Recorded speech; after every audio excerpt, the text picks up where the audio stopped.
Dionysus, aka Bacchus, part 5. Now, in this myth, King Pentheus is the antagonist. Pentheus translates to grief or sorrow. He is uptight. He hates the Dionysian rites. To him, it's an abomination. It's appalling to see women taking to the woods freely and celebrating life. The cult of Dionysus was predominantly made up of women. You see, what I realized is the Greeks, the ones who were Apollonian in their thinking, not only were they life-denying, they hated women. They hated feminine energy. They hate vulnerability.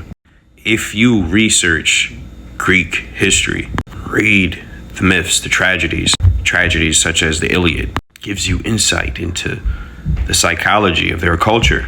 Women were viewed as possessions, prizes, the spoils of war, and the Greeks were nomads. Remember, in the Iliad, they spent 9 years living on the beaches of Ilium, waging war with Ilium, attempting to break through their palace doors for the purpose of killing all the men and scraping and enslaving the women. That's what that entire war was all about. The front was that it was over Helen of Argos because Paris, quote unquote, kidnapped her. She was the wife of Menelaus.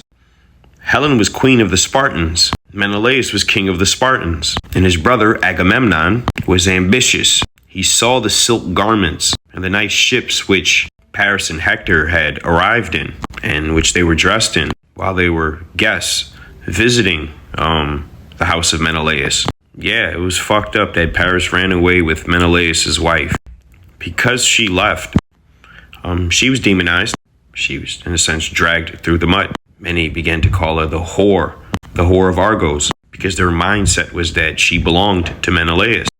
Many of the Greeks said that Paris kidnapped her against her will. But what many of them failed to think about was perhaps she left of her own free will and accord. You see, what many of them could never fathom was that perhaps maybe the reason why Helen left is not because she was a whore, because she fell in love with Paris. Or maybe she left because she hated Menelaus. Sorry about the side rant. I had to go into that. I felt it was important. Anyway, Agamemnon used this as an excuse to launch over 1,000 ships onto the seas of Ilium.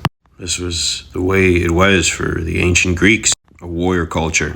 Ilium is Troy, the Trojans, Persians, the Asian, in which the Greeks encountered as they expanded eastward. We're going to get back to making the connection with Yeshua in the next part. I really had to talk about this though. It was important. Hope y'all enjoying. Y'all be easy.